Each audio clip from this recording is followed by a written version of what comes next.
मागी गणेशोत्सवातल्या गणेश मूर्तींच्या विसर्जनाच्या मुद्द्यावरून राज्य मंत्रिमंडळाच्या बैठकीत घमासान झाल्याचं पाहायला मिळालं।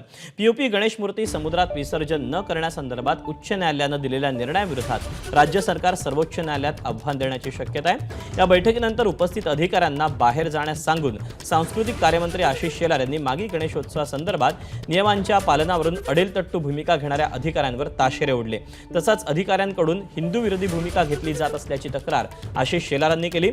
उच्च न्यायालयाच्या निर्णयाचं पालन करून अधिकाऱ्यांकडून दुटप्पी न्याय का असा प्रश्न शेलारांकडून मंत्रिमंडळाच्या बैठकीत उपस्थित करण्यात आला। हिंदुत्ववादी सरकार ह्याच्यातून काहीतरी मध्य मार्ग काढेल। जे कारण आम्हाला सांगितलं जात आहे की 30 तारखेची एक इंटरिम ऑर्डर आहे हायकोर्टाची आणि त्या 30 तारखेच्या ऑर्डरनुसार हे सगळं केलं जात आहे।